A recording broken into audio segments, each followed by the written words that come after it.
Okay,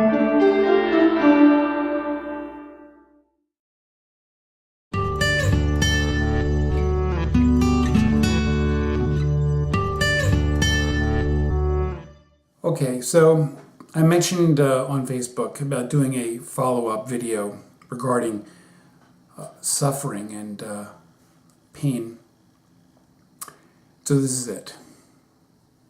We talked about how this core thought, this unseen thought, and what this thought says is that as we are inadequate or insufficient or unworthy of love. It's described in enormous detail in my book, Liberation from the Lie, and I just can't go into enough detail.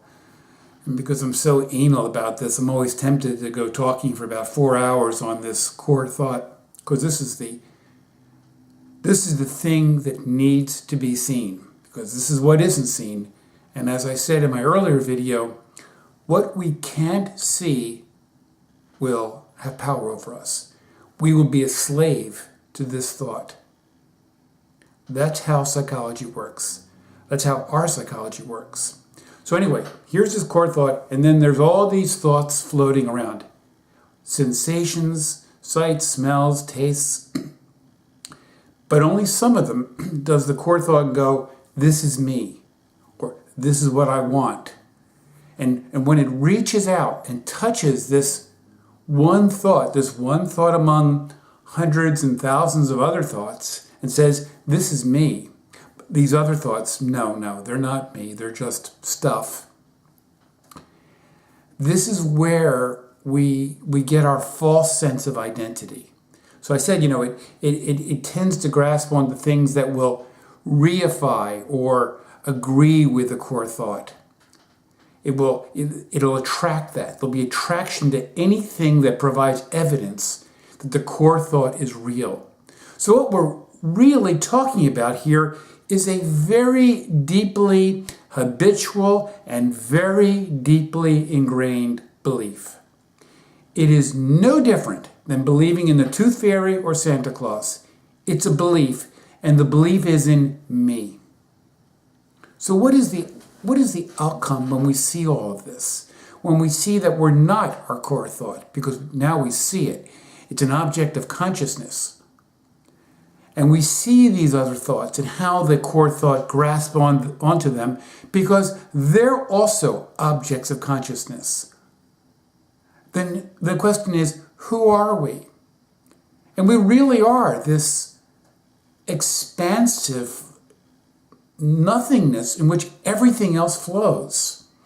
And when we stop grasping for this thought as opposed to that thought, and that thought as opposed to this thought, and we see through the belief of the core thought, when that belief is seen, and truly seen as a belief, as absent a fact of being untrue, then what that means is that we are none of this stuff. We are not our body, which is also another belief system. That I am this body that was born and ages. That too is a belief system. And you see that when you're free of that belief that I am the body that seems to generate and receive all of these thoughts, all of these constructs, then you're free. Then you can go,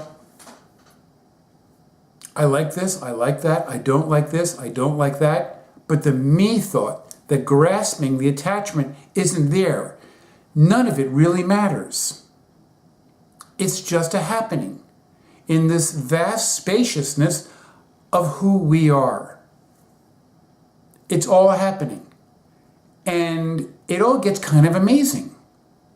It's extraordinary. The most prosaic thought, like the taste of orange juice, the seeing of light on this computer screen, the talking with you, all of it gets kind of amazing.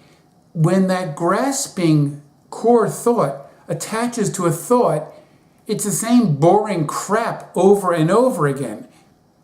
It's really very monotonous, and it's like having a very heavy burden that we carry with us. So liberation means releasing ourselves from this burden. And of course, we don't do the releasing. All we do is see the process as it unfolds in this now.